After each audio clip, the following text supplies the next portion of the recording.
I've seen things you people wouldn't believe.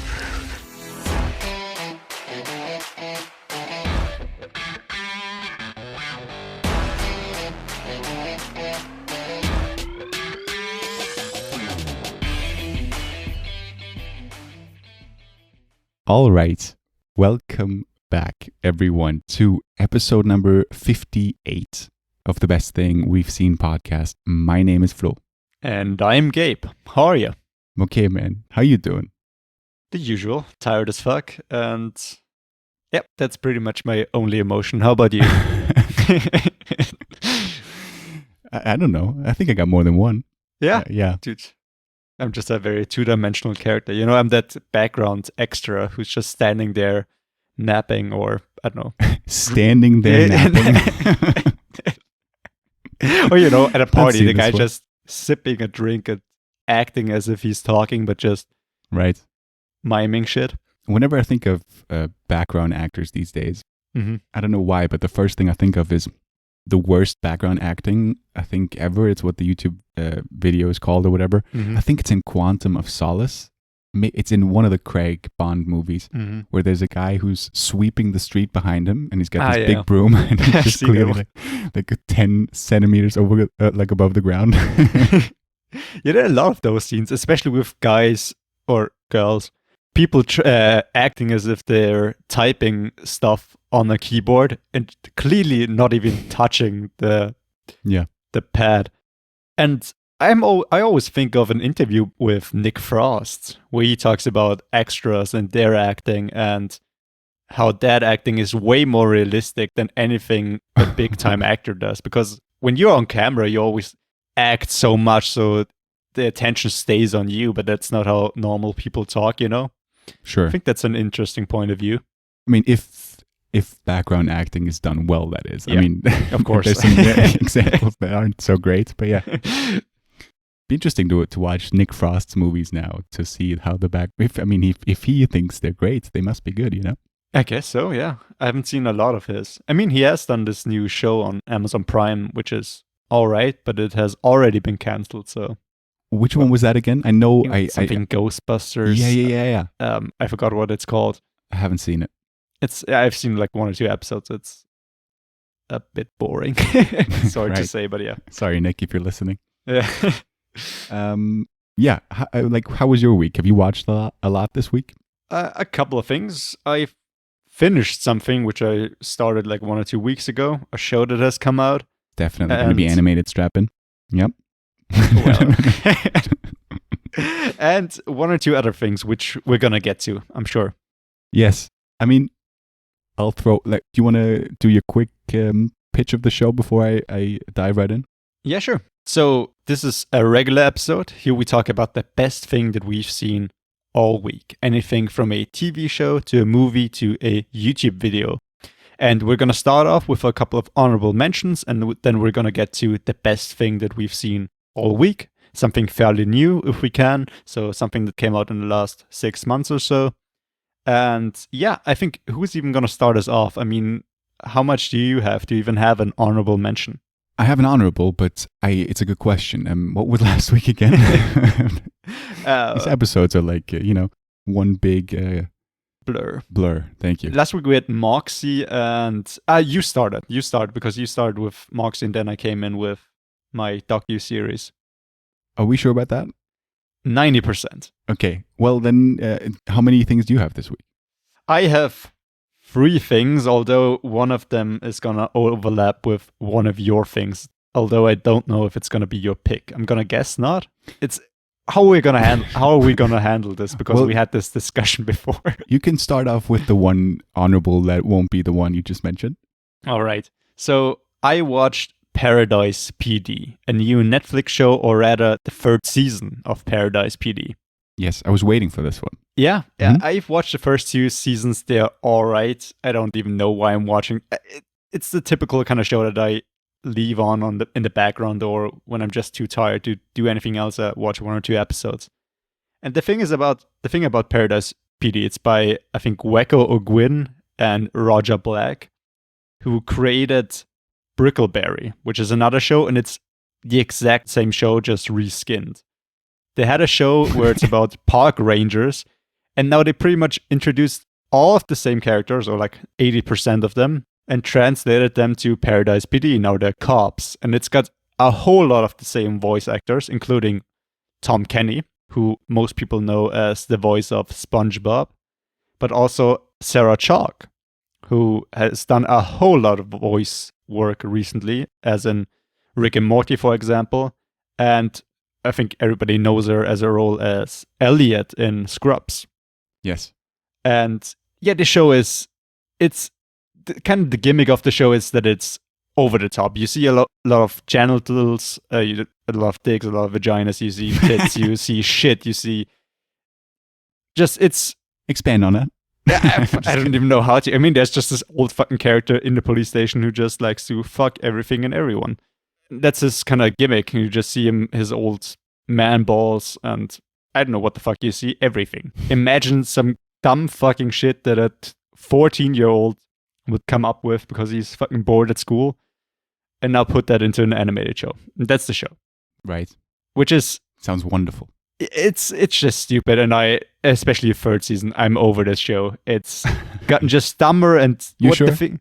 Yeah, I'm sure, dude. I don't even know if I'm gonna watch the fourth season. I mean, I might, just because I'm fucking bored.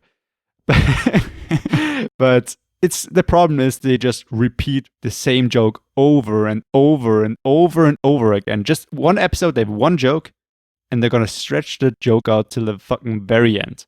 And they have so many fourth wall break jokes that are just not funny, like the fourth time in a row. Right. And yeah, too bad, but now you know. Well, I haven't seen this, to your surprise. Yeah, don't. It's like, there's so many better things out there. I assume it's Netflix? It's a Netflix original, yeah. Yeah. But yeah, I'm just glad it's not my... didn't have to be my pick. Yeah, I'm interested. Like, are you like excited about your pick, or what kind of week has it been for you?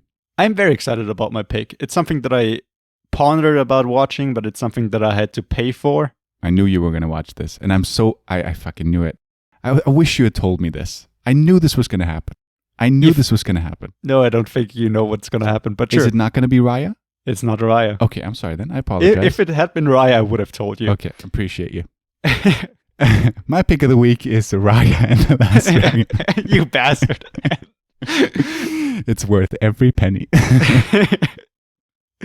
How about you? I mean, like we mentioned, I think it's going to be a mutual honorable, something that has come out You think so? today. Or is it going to be your pick? I doubt it, because you weren't sure if you were even going to watch it. So I thought they would do the same thing like they did with WandaVision and release 3 episodes on the first day. Yeah. Of Falcon and Winter Soldier. The newest Marvel show. I mean, the MCU keeps expanding, and on Friday, a couple of days ago now, by the time you hear this, the latest show dropped called The Falcon and the Winter Soldier. And yeah, as I said, I thought we would watch the first 3 episodes, and like we did with WandaVision, we would then talk about it, and I would, like, because we sort of made that mistake on WandaVision, we didn't pick it when we talked about it as our pick of the week, because we wanted to watch the whole thing first. I would have picked this if there were like 3 episodes. You know what I mean? Yeah. If I loved it, if that makes sense. Yeah. But now there's only 1 episode, and we both watched it, and it's just not enough for me to pick it. You know what I mean? I want to know where it's going. Yeah. Not a lot happened. I mean, we talked about this before and kind of predicting that it would be a lot of action. And yes, it felt like 30% of this episode was just chase scenes and action and explosions, which is fine, I guess, but it's fine if it's like a big battle or something that has a payoff, you know? If they do this at the end, which I'm sure they're gonna do, fine, but there were no stakes, like, do this for us because we're the military, so he does this shit, and I'm like, okay. It's sort of reintroducing the characters, though. Yeah, sure, but I'm like, okay, move on, show me something of interest, and then finally something interesting happens, and the episode is over. Right, but that's the cliffhanger that you need to keep watching. Right. But it just didn't give me a whole lot to hold on, you know? I think it's interesting that you say that it's 30% action, because I agree, and I think that's a fair amount. I was expecting even more. Well, I think so. I think so. You got to introduce the two characters, and then I have to say, I did enjoy this quite a bit. Yeah? And I did once the action scenes were over. Okay. Because I just loved being in that world. And this is the MCU that I'm sort of used to. Mhm. And what I mean by that is WandaVision was so original and it was something different, right? You It say didn't- that as if it was Right, bad, right. you know. I know. But, I don't mean it that It way. was too original for me. So I like more generic bland stuff. No, but you know what I mean? This felt more like the MCU, like the movies. Yeah, sure. And I'm not, as you just said, I mean, I don't mean that is necessarily a great thing. It's just a more familiar thing to me. And I just love spending time in that world. Mm-hmm. And it was fun for me I didn't know that Don Cheadle was going to be in this show. Yeah, it makes sense, with but like one line. sure, but I assume he's going to have more scenes throughout the show. I hope so. Yeah. He was great in that one scene. No, but I have to say, first of all, I am not a big fan of Anthony Mackie or the Falcon. I don't know what it is. There's a lot of actors that I love, and then there's some that I don't necessarily love. Mhm. And Mackie falls into that category. He did nothing wrong. It's just, I never really, I don't know what it is. But Sebastian Stan I really like. Yeah. So, I have to say, yeah.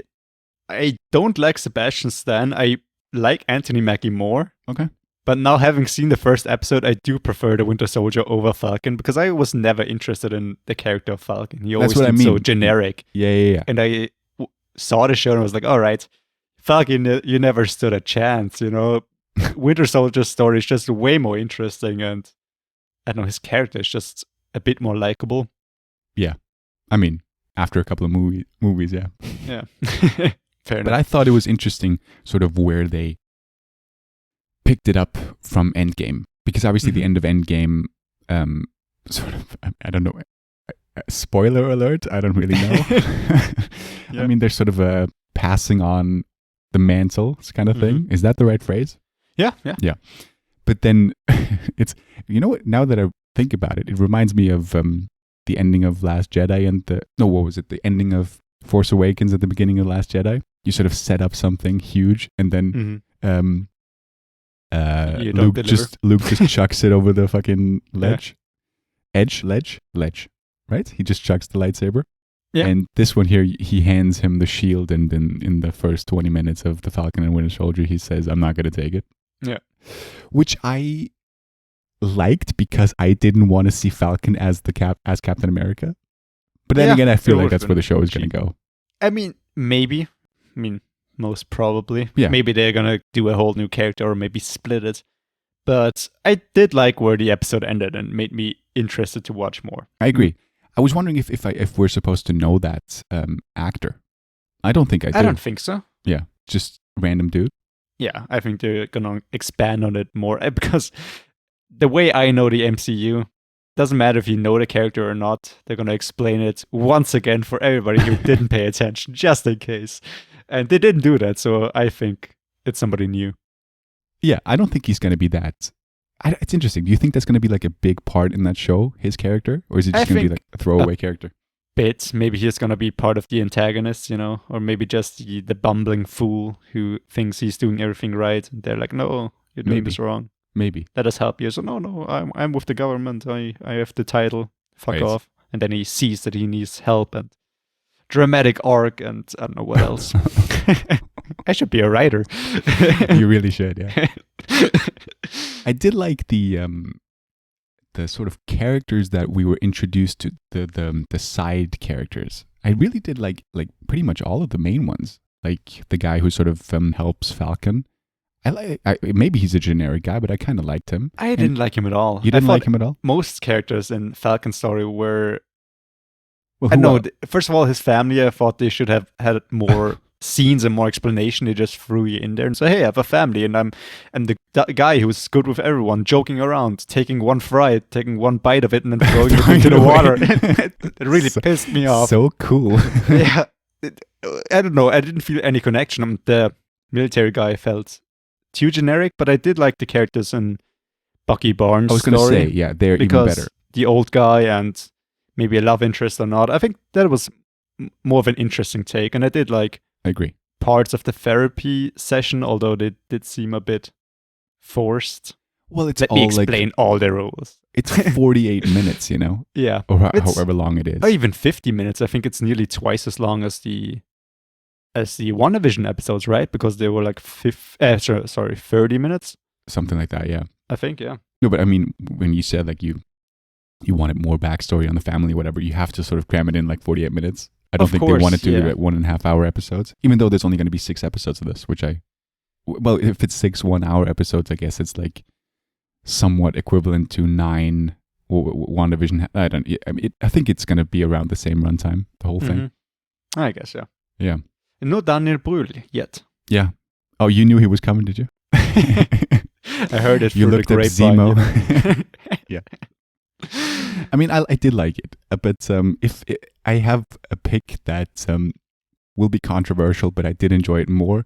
But Ooh. if there were like more episodes of Falcon and Winter Soldier, I think it would have made my pick. You know, it's just like one episode. It's kind of like we'll talk about it once the season's over again. And, Yeah, I you know, think we'll come back to it. for sure. And yeah. But I am kind of hooked again. Yeah. Kind of. I just like that world, man. I just like that world. And I missed it. It's been, what was the last MCU movie? It was Far From Home. Far From Home, yeah. And that's what, like 2 years ago? Yeah, in June it will be 2 years, I think, right? Or July. Yeah, it came out in July because Yeah. of 4th of July in America. Is that what it was? I think so. It came pretty much, I think, on 4th of July or one day before or after. I know that and, Endgame yeah. was like April time. So you're right. It's a couple months after that. Yeah. So almost 2 years ago. And I mean, it's been a while. And if you Yeah. don't include WandaVision, which, as I said, I think that it's a different kind of MCU vibe, which is Yeah. a great thing. I love that. But now it's fun to be back in that world again. Yeah, I have to say, my problem with both WandaVision and this, I think the main characters are just way stronger than the side characters, and you just really see that in scenes with, like, for example, that military guy. Well, I disagree. Well, especially is with thrown in- WandaVision too. thrown There's in. like great side characters with Catherine Hahn and Yeah, Who I else liked was in her at that? first, but then the big thing with her at the end, I agree. didn't- But she too was much. still not. She was not like a throwaway side character, you know. Yeah, I thought she was good. She I was mean, alright. yeah. But like And- some of the military dudes, you know, once Right. again, the military dudes, Right. they're so generic. Right. But I like the side characters in Winter Soldier, and Falcon Winter Soldier. But I agree that especially the ones on the Winter Soldier side, I like them. Mhm. Yeah. We'll see how they develop. Yeah, it's gonna be interesting with the old guy at the sushi. Yeah. Wasn't even supposed to come out racist or anything just because they ate sushi, you know? yeah. I get it. I get it. Yeah. I also kind of, I thought it would be like, I didn't put 1 and 1 together or 2 and 2 together that the son in the very beginning was that character. I thought it was just, I'm going to stay vague here. I knew that the Winter Soldier had something to do with this guy's son. Mm-hmm. I just thought it was going to be like revealed at the end, a different kind of mission, and then it was just, no, it's that mission we told you before. And I was like, yeah, that makes sense. But we didn't see that guy before, right? Which one? The young guy? No, the older guy. I don't think so. Yeah. I mean, then again, I don't yeah. know. The last time we saw Winter Soldier was during Endgame. Yeah. And then before that, just him in Wakanda, right? Yes. During Infinity War, yeah. Yep. All right. Anyway. I'll throw away one more thing, which is not an Yeah, honorable. sure. I just want to mention it because I think you talked about 2 or maybe even 3 MattColbo videos. Mm-hmm. And so I went into a bit of a, not deep dive, but I watched a couple of his videos now. Mm-hmm. And I'm so surprised because some of his, I like him a lot. I think he's Mhm. very good. But his style reminds me so much of Bo Burnham's style of comedy, which you don't like at all. Yeah. So I was like, that doesn't make any sense to me, especially when he sits on there's one video where he starts like rapping. That's Bo Burnham in a nutshell. Sort of, no, but like smart wordplay. Yeah, with Bo Burnham, it just seemed way more forced, Maybe because it was in front of a live studio audience, but And I'm sorry to interrupt you, but look out the fucking window. It's snowing like hell outside all of a sudden. It's fucking mid-March. You're talking about his stand-up now. Yeah. Right. But there's also like he started on YouTube too, Bo Burnham. So where he's just in his room, just on the piano. Yeah. Maybe you'd enjoy that a bit more. I don't know. Makes sense now as well with with 8th grade, because she's also a bit of an influencer. Sure. Yeah. Yeah. He got the same start, but he got a start on YouTube as well. But MattColbo is a great. He's good. He's really funny. There was this one video where I really had to laugh when it's like, I think it's the one where he tries to be manly. But there's this only manly things. Yeah, doing manly things. But there's this one. I forgot the setup now, but the punchline was like, he takes this girl home and then whatever, and then he goes on this like minute-long rant that he can't do anything because he lives with his parents, and he's all excited about taking a girl home, but then the punchline is like, yeah, but I can't do anything with her because I live with my parents, and this. I can't recite it now, obviously, but yeah, I like him. I like him a lot. And what I don't like is though that a lot of the punchlines seem to be the same thing. I think that's also kind of the recurring joke, which, right? The first time you see it is like, right, I heard this before, but then when you hear it again, it's like, oh, he's back. Yeah. No, he's good. He's good. Right. I mean, so yeah, go on. Sorry, I just saw recently. I checked up on our Twitter because I never do that. Yeah. And I saw you wrote some. You responded to. Who did you respond to? I don't know. Who was it? Kevin Smith? No. No. I don't know where you're going now. Ah, Jesus. I should have looked this up again. I sadly forgot. You. What was I saying? All right, I remember somebody, like, I don't even know if it's from who it was, but also somebody asked, like, what's a movie sequel that you've seen the sequel to but not the first film? Right. And you wrote that's Despicable Me. Ago. Yeah. And I have to say, well, same. I've never seen the first one, but I have seen the second one. See, that's why we're doing this together. Yeah. I knew this was the case. I knew it. And also, I saw the shout out by Podcast HQ, so amazing. Yeah. Well, there's a lot of, like, I always like tag a couple of people when I promote each episode. Mm-hmm. And a lot of them are always nice enough to retweet it or like it. But every now and again, it's just out of the blue where someone sort of promotes our podcast. And you're right, Podcast HQ, that was awesome, yeah. Yeah. It's always cool to see that. For sure. Our names. Yep. Hashtags. Yep. We have such a legible name. If you compare them to every other podcast, it's like underscores and weird like symbols, and we're just like simple, Best in radio. I like it. Clean. Rolls off the tongue. Yeah. Beautiful. That's a Social Network reference because there's got to be one every week where he goes Is like, there one? I don't know. I have to find them. It's an Easter egg in each one. Where Timberlake goes like, drop the. It's cleaner, Reminding me of that. Yep. That Facebook, yeah, right. Yeah. He was right. Yeah, he was. That's his greatest contribution. According to Andrew Garfield's character in The Social Network. Let's talk about your pick of the week. Well, I rewatched The Social Network. No, that's my pick. My pick, the best thing that I've seen is the Euphoria special, which came out in December. Right. Is there like one? I thought there were like 3. There are 2 episodes. It's like that special, but it's episode 1 and 2. This instead is of a very season interesting for trailers this week. It's very interesting because I thought about this as well. There are trailers. I think they're kind of official trailers, but they're not from the official site. First of all, and second of all, it's an HBO show. So I don't know how that works. But I don't know either. I'm going to leave a pause in later and then we'll see what happens, I will have to do the same thing, unfortunately. Oh, okay. Interesting. It's that kind of week. Okay. Well, yeah, Euphoria, I've talked about this before. It's a show with Zendaya as one of the leading actresses. And it's about her in a high school and about her private life because she's addicted to drugs.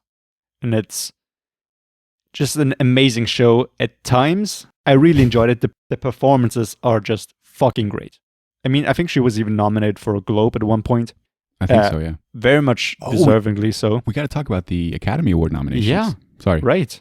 Yeah, we'll get to it in a second. But yeah, Euphoria, they did a special, and like I said, it's about her, and then, of course, her friendship, or maybe even more, with one of her classmates. And it's very, very much about personal trauma and families and so on.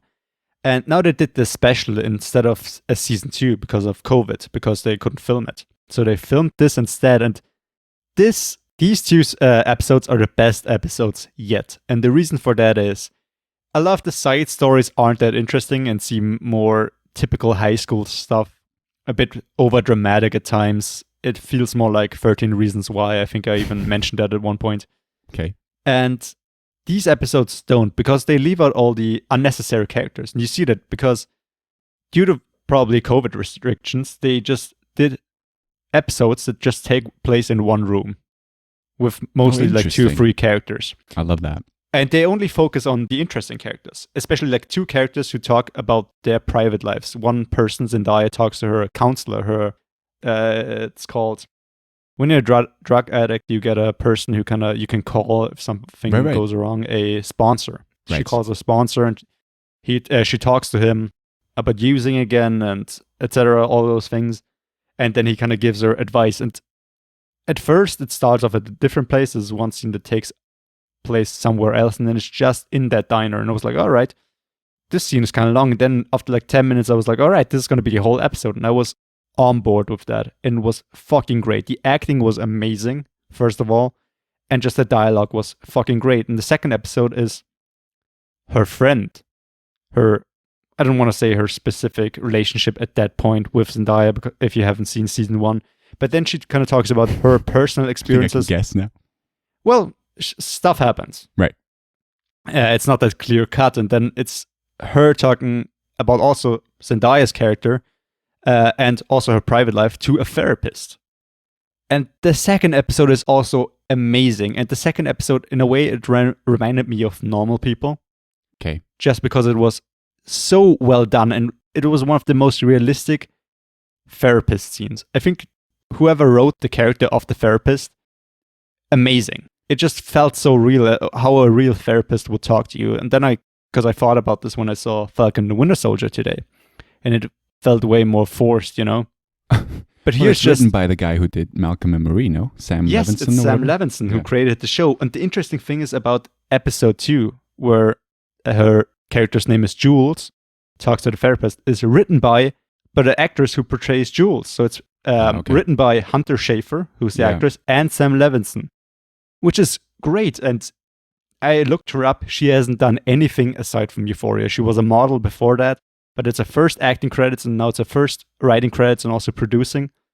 And that episode was fucking amazing. It felt so real and had so many...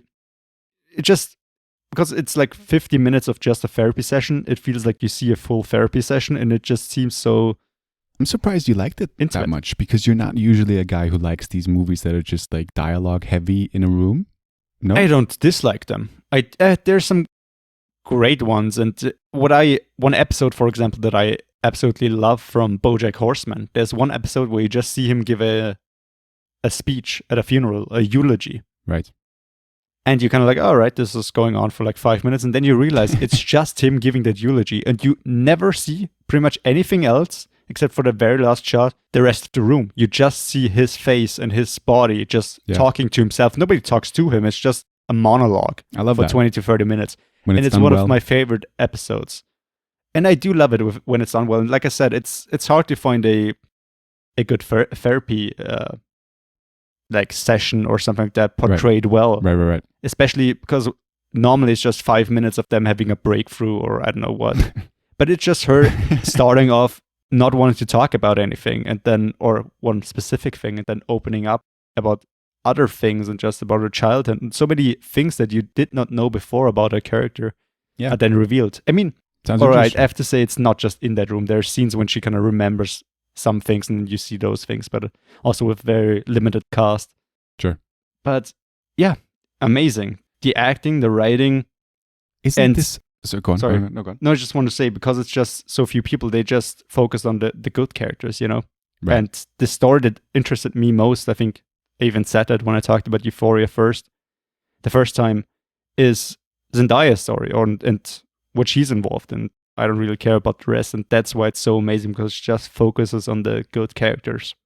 Yeah. Sorry, what did you want to say? No, it's fine. I'll get to it once are we gonna play? Is there a trailer? I'm sorry, I forgot now. Is there a trailer for the special now, or is it just for the whole? There is a trailer for one episode of the special and maybe one other. I tried to look some things up. I don't know who owns the rights to them because it's not uploaded by HBO. Okay.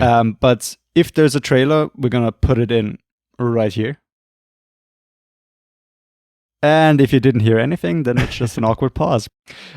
Which we're gonna leave in. Of course we are. Yeah.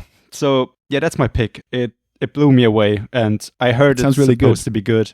And I imagined something else, because when they're like such good ratings, I thought like a whole lot of stuff happens, and I don't know, big drama with all the characters. But just because it felt so intimate, it felt way more personal, and I had to think about it all day when I watched it, and even after that. Where did you watch this?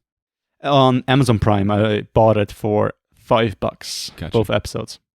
I've been keeping this joke in ever since you started talking about Euphoria, but isn't that show also like known for its use of genitalia?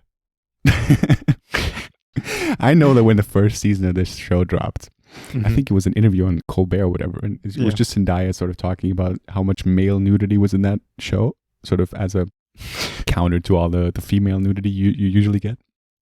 Well, you do see both breasts, but also a penis. So great. I'm hooked. Enjoy. Yeah. No, but I'm making that joke because you talked about, what was it, PD? Paradise PD, yeah. Paradise PD, yeah. You're right. There's a theme throughout your picks, you know. You seek out the ones with good genitalia. What can I say? I can't resist the good fellas. Quote that. Gotta put that on my job application. Yeah. All right. So yeah, that's my pick.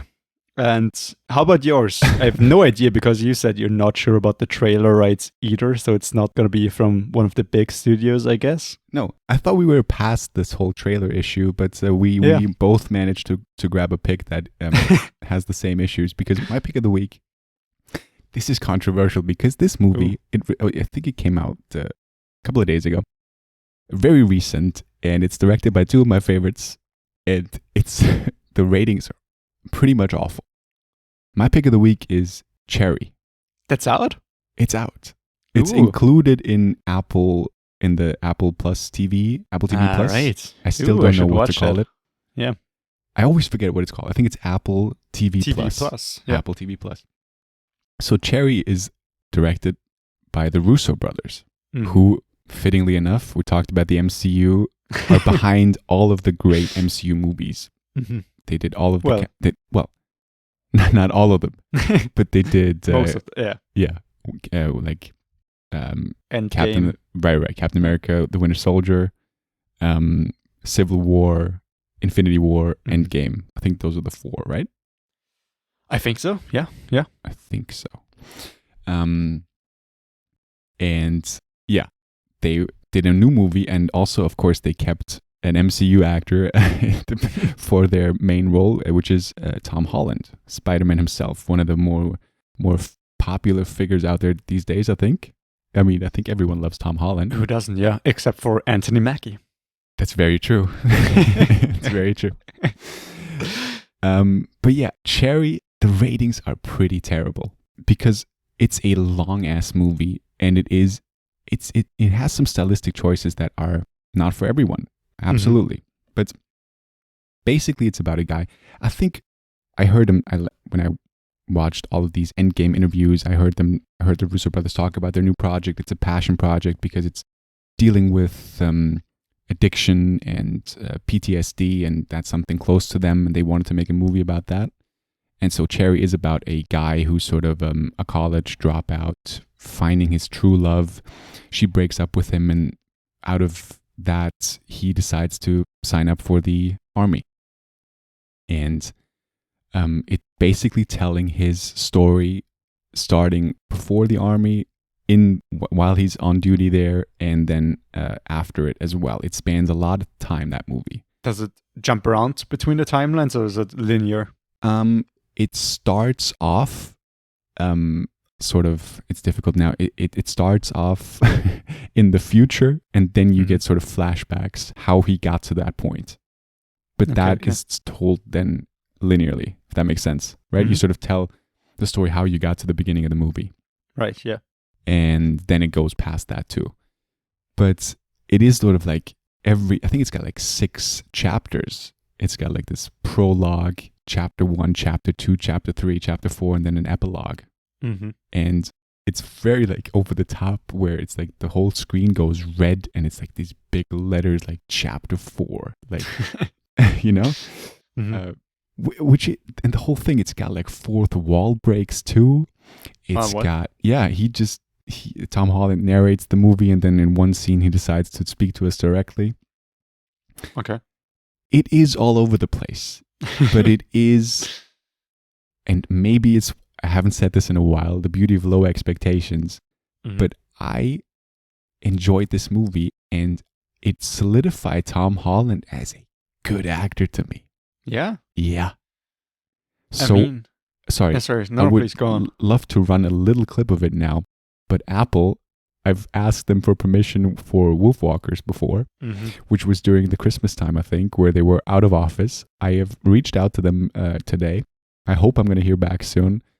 I'll link the trailer in the description if there's not one here. And but yeah, I would insert a little clip of the trailer right now. I'm 23 years old, and sometimes I wonder if life was wasted on me. I take all the beautiful things to heart till I about die from it. If I could save time in a bottle, the first thing. Hey, I'm really happy you're here. Why is that? Because I like you. But there never seems to be enough time to do. You're it for me. I feel the same way. I joined the army. Why would you do that? Sometimes I feel like I've already seen everything that's gonna happen. And it's a nightmare. So hopefully you heard something other than a great awkward pause there. But sorry, what were you going to say? No, I just want to say, because you said he's a good actor, or solidified to you as a good actor. He's in a lot of upcoming stuff, including Chaos Walking, which is by Doug Liman, which is also supposed to be terrible. Terrible. Yeah. It always looked terrible.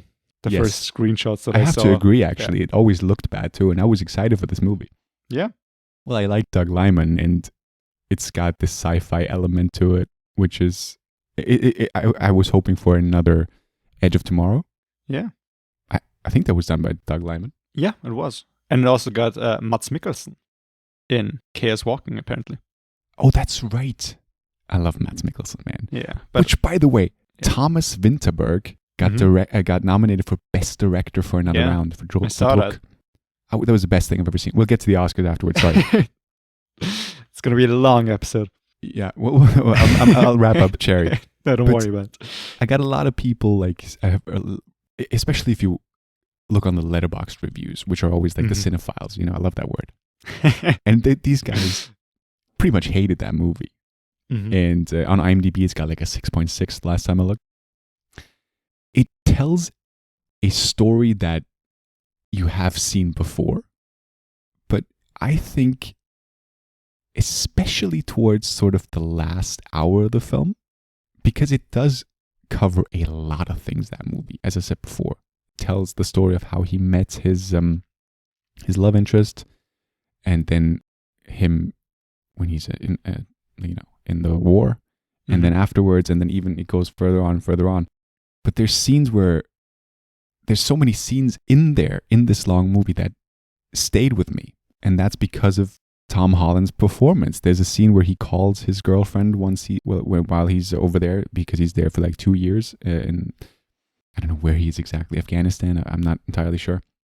But his interaction with her, he breaks down because he misses her so much. And he's just like, talk about you for a while. I just want to hear you talk. And I don't want to tell you how bad I'm doing.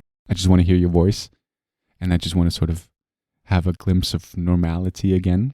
Mm-hmm. Really well done. But other things, I understand why people don't like it. I mean, I'm sorry. I'm gonna have to do this. This is 100% not a spoiler. 100% not a spoiler. But there's one scene where the camera, you sort of see a scene. I'm gonna have to talk about this. I'm sorry. It's just because it's ridiculous how much discussion I've heard about this one scene. This is one scene where you see like a tunnel, right? And at the end of the tunnel, you see a guy flashing a flashlight, and you're sort of inspecting it. And then the next shot reveals that this tunnel was supposed to be Tom Holland's rectum, and it was a doctor looking in, checking him up. All right. And there was, at this great Letterboxd review, there was like, this movie features one of the worst shots or whatever, the most horrific shots I've ever seen in any movie. And I was like, I understand it's out of place. I don't know why they had to film inside of his asshole. I don't understand it. Could. But I agree, because they could. I mean, it sounds interesting, but I was never interested in that movie because it is by the Russo brothers. What are you talking about? Because this does not seem like a movie for them, no disrespect, just because, okay, they did the Avengers movies, or some of them at least. The others were done by Joss Whedon. But they're great for what they are, but I wouldn't want to see them direct like drama. Just like I love John Carpenter, but I wouldn't want to see him do, I don't know, a presidential biopic. Because it's just not what I'm interested in about that director. Well, but the Russo brothers did other things before they went to the MCU. Yeah, like Arrested Development, all like over the top. Community, but they also did like... Yeah, more funny things than like... But well, I know, like, of course, people too. kind of break out of those, but good ones?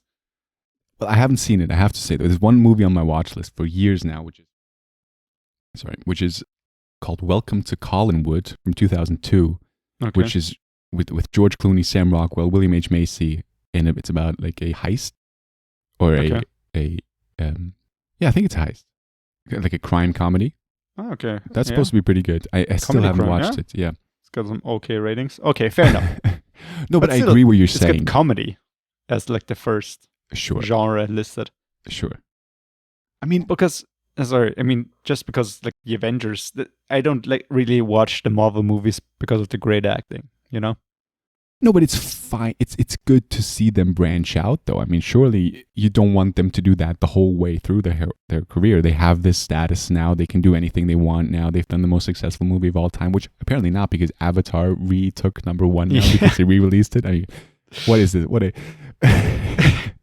It's just going to keep going. You know, when the next Avengers movie comes out, they're going to re-release Endgame. They're going to take them over again.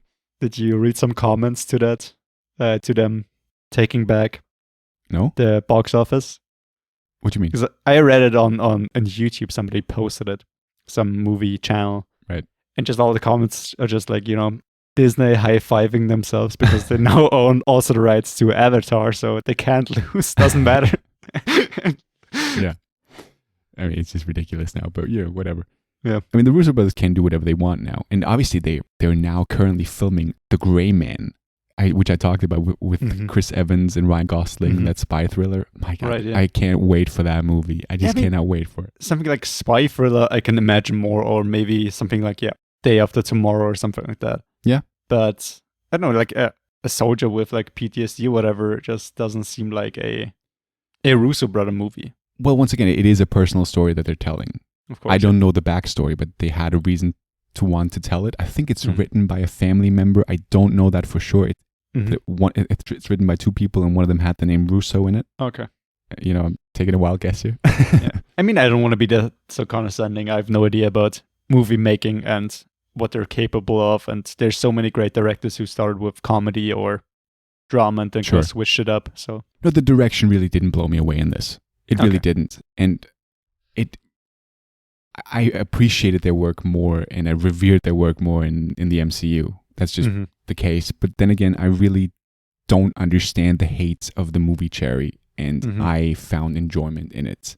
It reminded me of a lot of different movies, especially towards the end. I'm not going to go into that now, but I kind of I liked the nods to other movies that it reminded me of. Maybe that wasn't intentional, but it just gave me that vibe of one certain movie towards the end. Mm-hmm. But yeah, I enjoyed it for what it was. It's not fantastic by any means, but if you have the Apple TV Plus subscription, I think you should check it out. It's as I said, it's got those interesting stylistic elements to it that are not for everyone, but if you can buy into it and if you enjoy it, I think you'll enjoy the whole movie. Interesting, yeah. Cool. Yeah, that's it. Okay. I mean, yeah. Go on. No, I just want to, I think, go where you want to go with the Oscars. Let's if we do a still quick have time. recap. Yeah, let's not go overboard, but yeah. Because, I mean, some of the nominations are quite similar. I mean... To the Globes, you mean? Yeah. I mean, Vanessa Kirby is nominated, Which and is I a great wish her... surprise. Yeah, I hope she wins. I remember us haven't talking about seen her Carey like not Mulligan. being... Right. I want to But- see that movie too, but Yeah. I remember us talking about the Pieces of a Woman special, and I Mhm. was like, I haven't heard any buzz for Vanessa Kirby, but we both agreed that we wanted to see her nominated. She didn't get nominated at the Globes, right? I don't even know. I don't know that. I don't think she was. I'm going to look it up. But in the meantime, I just want to talk about supporting roles. Daniel Kaluuya and Lakeith Stanfield are both nominated as supporting roles, although they're kind of both the leading roles, Yeah. which is I've weird. heard that controversy too. I haven't seen the movie yet, Me neither. but Sadly. yeah, I've heard there was a lot of uproar for that because they, as you said, they are not supporting actors apparently. Yeah, it kind of seems like the decision from Viola Davis during Fences, where she decided to be nominated in a supporting role, so she might have a better shot at winning. I don't than think in a she leading decided role. that. I think that was the studio. Maybe. Yeah, Yeah, probably yeah. the studio. And I thought this might be the same case here, but then why nominate both actors in the same category? I agree. Dude, the Academy is a weird group of people, and I don't know what they're basing their decisions on, but a lot of people are happier with their decisions now, obviously, because they nominated 2 female directors for Best Director, Mhm. which is one of my favorite categories. So I want to start off with that, if you don't mind. Directing, we got Promising Young Woman, Emerald Fennell, which obviously we haven't seen. We'd love to see it. Nomadland, directed by Chloe Zhao, which we have seen and talked about. Yes.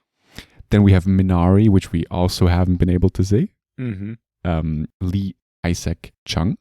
And now we're going to talk about, I'm sorry, it sounds so wrong that I'm going to talk about the male nominees, but these are 2 of my favorite directors. So David Fincher, nominated for Mank. I don't necessarily love the movie. But good directing. Great directing. And my pick, I want him to win. I mean, even though I can't say that because I haven't seen Promising Young Woman in Minari, so I can't say that. But Thomas Vinterberg, I love him. And I'm so happy that he's nominated. I saw this great video where he reacted to him being nominated. So fantastic. Because he had no fucking clue, obviously. Yeah. It's But, cool. But yeah. I feel like these are like the Academy Awards where I've seen the least. Yeah, yeah. I mean, due to the cinemas, usually we get like special screenings of the Academy Award movies in cinemas, but due to them being closed, it's a weird fucking year. Yeah. And sorry, I was wrong. Vanessa Kirby was nominated. Okay. But I still hope she wins. Although, yeah, I haven't seen a lot of the other competitors, and I don't know. Well, you've seen some of them. Maria Bakalova for Boa's subsequent movie film. I don't understand I'm not- that yeah. at all. She wasn't a great act. She was funny, but it wasn't great acting. I don't understand how this movie is nominated, but I'm not going to, Yeah. But let's go through it really quickly. Actress in a leading role, you said Vanessa Kirby. Mm-hmm. We have Frances McDormand for Nomadland. Good. Yeah. Viola Davis for Ma Rainey's Black Bottom Mm-hmm. in a leading role, which, I mean, it is the titular role, but I'm still surprised to see her nominated. I mean, I'm happy. I thought she was great. Andra Day, The United States versus Billie Holiday. I have She no won the interest in that Globe. movie. Yep. Yeah, apparently she's great. So maybe I have to check it out. And obviously Carey Mulligan for Promising Young Woman. Mm-hmm. Can't wait for that movie. We said it so many times. But also act in a leading role. Riz Ahmed, I'm glad for him, I think. Yeah, that was a Resolving surprise too. Yeah. Sound of Metal, we talked about it. Yeah. Mm-hmm. Chadwick Boseman, Ma Rainey's Black Bottom. Yeah. Anthony Hopkins, The Father, haven't seen. Gary Oldman, Mank. And Stephen Yeun, Minari. And I'm so glad for him because he really broke out of his early roles. He was just the guy from The Walking Dead, and now Right. he's the guy from Burning, from Minari. He's become a really good actor. Yeah. It's going to be, that's an interesting category for me. I think a lot of people think that Boseman's going to take it, Mm-hmm. but Yeah, I think, I would bet my money on Boseman as well. But Yeah. maybe Oldman was Riz. great too. I mean, Yeah. and we haven't seen two of the other ones. Yeah. And on. sorry, Euphoria. In one episode, you got Coleman Domingo, who is also in Ma Rainey's Black Bottom, as the sponsor. Also great acting. The sponsor? The sponsor in the first episode, in the first special of Euphoria. He'll Oh, sorry. sponsor her. Who Like, was he in Moraine? he is the guy who talks a lot with Chadwick Boseman's character. You know, like the kind of the leader of the band. Right. Gotcha. One of the band members. Yeah. Yeah. Yeah. Actor in a supporting role, Sacha Baron Cohen for the Trial of the Chicago Yeah, 7. I don't know. I wouldn't agree with that. I mean, But fair sure. enough. Daniel Kaluuya, you said, Mhm. and Leslie Keith Odom Jr.? Stanfield. Yeah, that was a surprise. And Yeah, also good for him. Paul, still don't know how to pronounce his name. Raci. Rocky. Sound Wouldn't of have Metal. guessed that. Yeah, Wouldn't no, have me guessed neither. that. I mean, it's Yeah. a good couple of nominees this year. Yeah. And Glenn Close, because we talked about her acting when we talked about Hillbilly Elegy. She was nominated now for a Globe and an Oscar. Yeah, And yeah. I think she was a good actress. But I don't know. Go through We'll them see. real quickly. These I'm supporting just, actors. I just hope Maria Bakalova doesn't win for Borat's subsequent movie film. Then we got Glenn Close, Hillbilly Elegy, Olivia Colman, The Father, Amanda Seyfried for Mank, and Yeah. Yu Jung Young. I hope that's the pronunciation was somewhat correct for Minari. Yeah. Once again, I'm so excited for Minari. Yeah. I've seen so many Korean movies lately. Have you? Yeah, like two. But I've finally seen Mother and The Host. Amazing, both.